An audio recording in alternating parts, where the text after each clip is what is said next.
Nasaan na kaya si Iska tsaka si Princess? Ang sabi nila, gagawa kami ng assignment dito sa bahay. Ano ba yan? Ang tagal naman na dumating. Gabi na.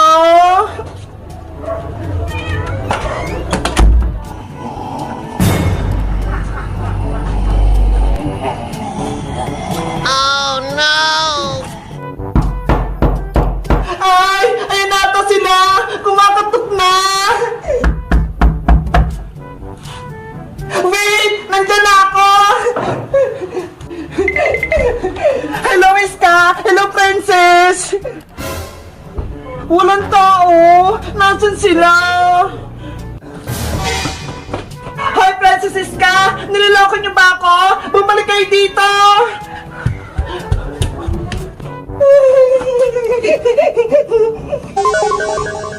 Bumis ka! Bu Princess! Hala! Walang tao! Saan kaya sila nagtago? Nawala agad sila!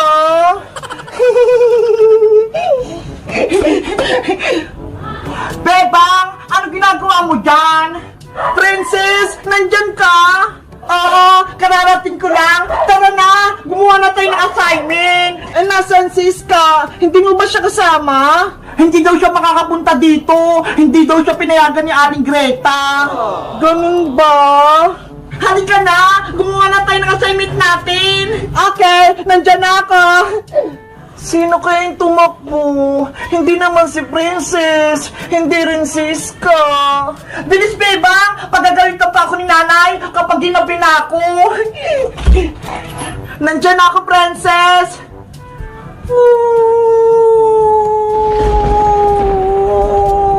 Bebang, ano yung assignment natin? Sabi ni teacher, sagutan daw natin yung activity 4 sa may math, page 12. Math na naman, ang hirap-hirap nun eh.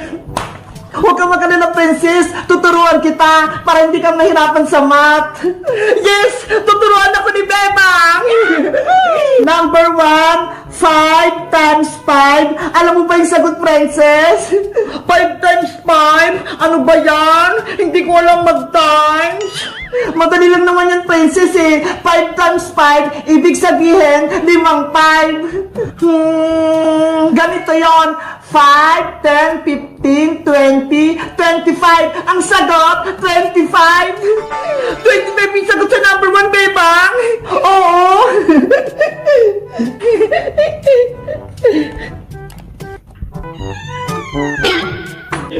Ano yun? Princess, yung pintuan, kusang nagbukas. Wala namang tao ah.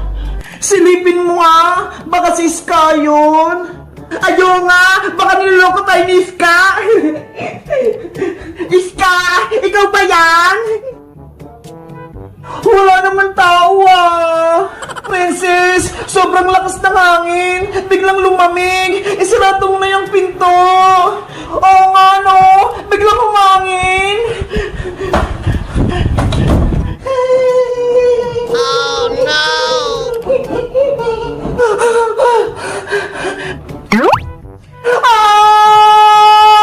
Princess, ano yun?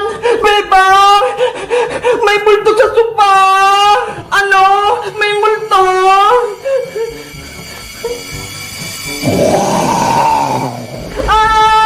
May multo ka!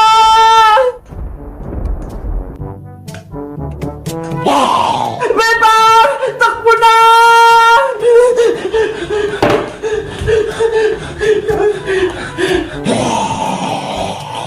Princess! May nakapasok ng multo dito sa bahay namin!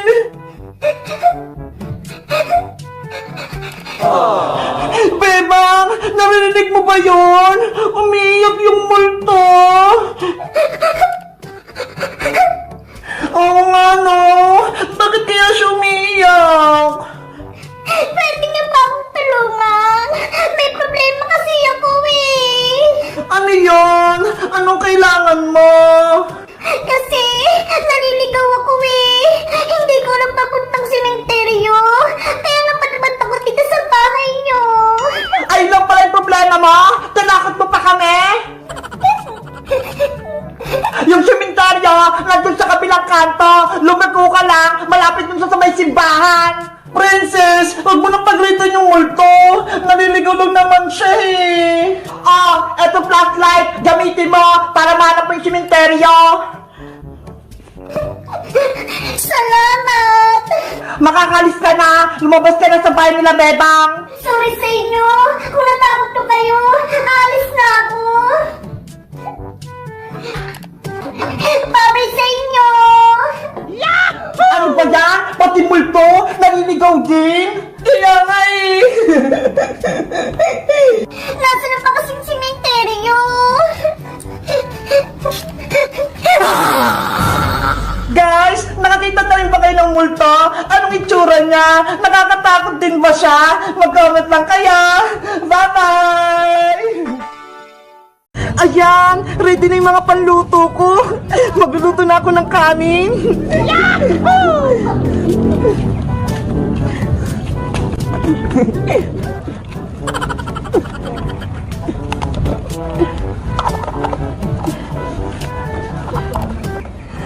Wow!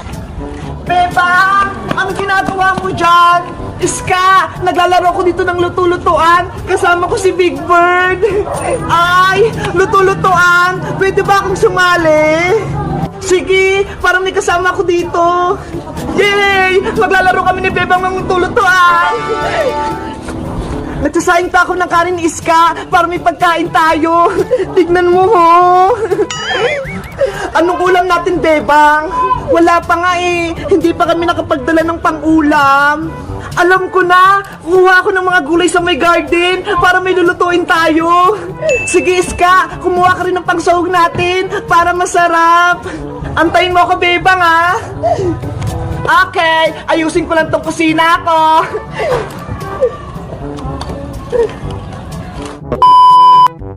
Ayun! May mga gulay! Mamimitas ako para may ulam kami nila, Bebang!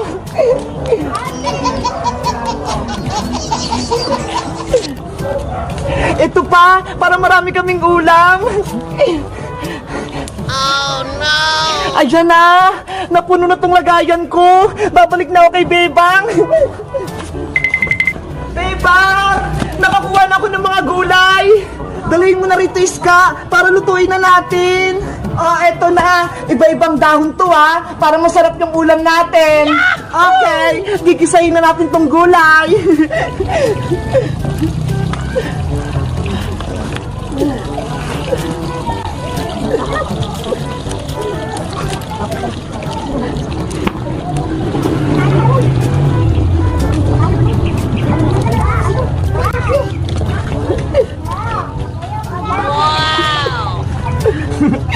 Gusto ko rin magluto dyan. Ang cute ang lutuan mo, Bebang. Ayan, halo-haluin ko lang para maluto ng maayos. Aling Sonia, pabili po ako ng sardinas. Ulam namin ni Nanay. Oh, eto na, Princess. Salamat po. Eto po yung bayad. Iska, malapit na itong maluto. Ang bango. Ay, sila Bebang at Iska yun ah. Naglalaro sila. Bebang, Iska. Princess, halika rito. Nagluluto-lutoan kami nila, Bebang. Ano yung niluluto nyo? Masarap pa yan? Ito, ginisang gulay na may sahog-sahog. Nye, hindi naman niya makakain eh. Mga damo lang yan. Kunyari lang naman to, Princess eh. Hindi to totoo. Laro-laro lang. Ang maganda natin gawin, lutuin natin itong dala kong sardinas para may ulam tayo. Talaga, Princess? Lulutuin natin yung sardinas mo? Oo, para makain tayo ng tunay na pagkain. Sige, lulutuin natin yan. Tapos kukuha ko ng kanin sa bahay para kakain tayo. Ako na magluluto nito, Bebang, ha? Okay, kayo munang bahala dito. Kukuha lang ko ng kanin sa bahay. Yoo! Magluluto ako!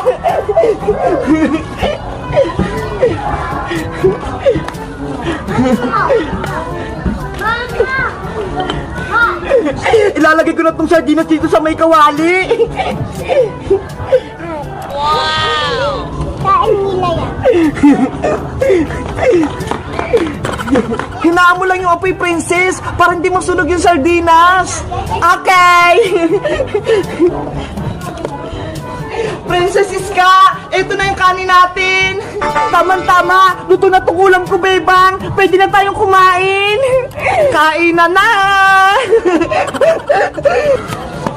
Nasaan na kaya si Princess? Pinabili ko lang siya ng sardinas ha, para may ulam kami. Tapos wala pa siya. Oh no! Princess! Nasaan ka? Yung ulam natin sardinas, wala pa. Magyayari talaga sa aking batang to. Ayan na! Luto na tong sardinas ko! Princess! Iska! Ito na yung kanin natin! Halika na rito, bebang! Kakain na tayo! Okay! Kain na na! Ito na yung pinggan at kanin natin! Hala! Ayan lang yung kanin, bebang! Ang konti! Yan lang kasing natirang kanin sa bahay eh! Ano ba yan? Hindi ako mabubusog nito. Okay na yan, princess. Ang importante, makakain tayong tatlo. Sige na nga, kakain na nga tayo. Oh no! Hoy, princess! Tirahan mo naman kami. Wala na kaming kanin ni Iska. Akin na lahat to. Beba, Iska, princess, anong nilalaro nyo? Bayang, nagluluto-lutuan kami rito. Parang picnic. Gusto mong sumali? Gusto ko sana. Kaso, ang unti naman yung pagkain nyo eh. Dapat may dala kang baon, Bayong, para makasali ka. O sige, kuha ko sa bahay para may pagkain tayo. Wow! Talaga, Boyong! Antayin nyo ako, ha? Sana, masarap yung dali ni Boyong, yung may lechon manok. Beba! Nandito na ako! Ang daming bitbit ni Boyong, may dahon pa ng saging. Gagamitin natin dahon ng saging para may mesa. Dalihin mo na dito para makakain tayo. Eto na! Excited na ako! Parang budol fight! Aayusin ko na itong mga pagkain natin para magandang tignan.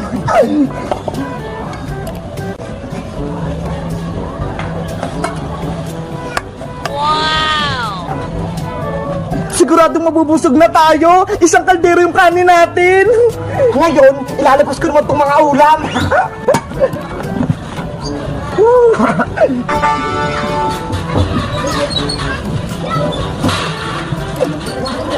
Ang sasarap ng ulam natin. May kamatis, may hotdog, may itlog. Meron pa ako rito. Charan! May dala akong pakwan! Wow! Pakwan! Gusto ko yan! Hatatiin ko lang to para may pakwan tayo!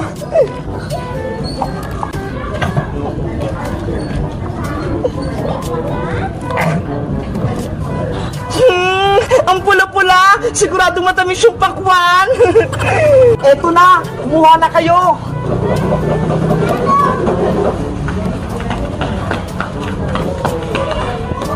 Pwede na tayong kumain! Let's go! Tikima na! Ang sarap na itlog ng maalat! Etong pakwan naman yung kakainin ko! Ang dami!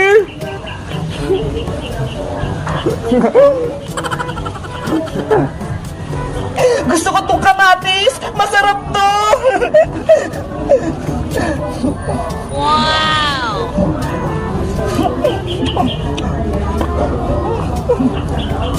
Ang sarap! Kumain lang kayo ng kumain! Uubusin natin lahat to! Ang saya natin nag-boodle fight para tayo nagpipiknik! Maring Sonia! Maring Sonia! Nakita mo ba si Princess? Oo, Maring Tiri. Bumili nga siya dito kanina ng sardinas eh. Nasaan na kaya yung batang yun? Yung ulam naming sardinas? Wala pa? Tignan mo nung kila Bebang, baka nakipaglaro lang. Lagot talaga sa akin ng batang yan. Sige Mare, hanapin ko lang siya. Ayun! May natira pang sardinas! Akin na to! Oh no! Princess! Princess, hinahanap ka